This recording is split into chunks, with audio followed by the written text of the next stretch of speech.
मुंबईतून सूत्रे हल्ली आणि पंचायत समितीवर आमदार अभिजित आबा पाटील यांच्या सत्तेचा नारळ फुटलाय। मागील 40 वर्षापासून परिचारक गटाची सत्ता याच पंचायत समितीवर होती।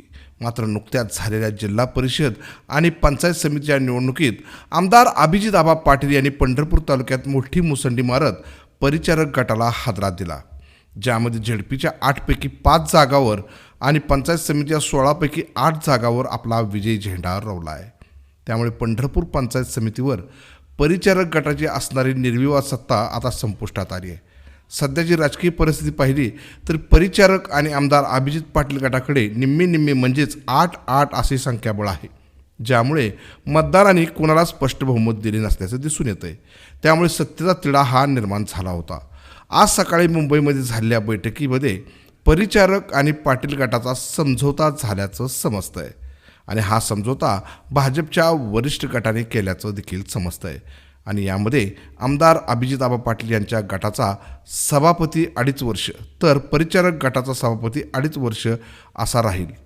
त्याचबरोबर अभिजित आबा पाटील गटाचा सभापती पहिले 2.5 वर्ष तर उपसभापती परिचारक गटाचा राहील असं समजतंय, ज्यामध्ये आमदार अभिजित पाटील यांच्या गटाकडून अक्काताई लोखंडे यांचं नाव पुढं आल्याचं समजतंय।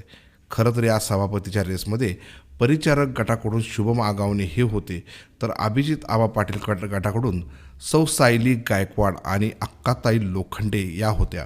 आज झालेल्या बैठकीमध्ये आमदार अभिजित पाटील गटाकडे 2.5 वर्ष सत्ता देण्याचं फायनल झाल्याचं समजतंय। यासाठी भाजपच्या वरिष्ठ नेत्यासोबत चर्चा होऊन हा निर्णय झाल्याचं समजतंय। हा तिढा निघाला नसता तर कदाचित ईश्वर चिठ्ठी काढून खेळ नशिबाचा म्हणत सभापती स्वीकारावा लागला असता आणि त्यामुळे एकमेकाच्या कुरुघोड्याचं राजकारण सुरू झालं असतं। मात्र तिढा सुटल्याने तालुक्याच्या विकास कामासाठी योग्य निर्णय घेण्यास आता मदत होणार आहे।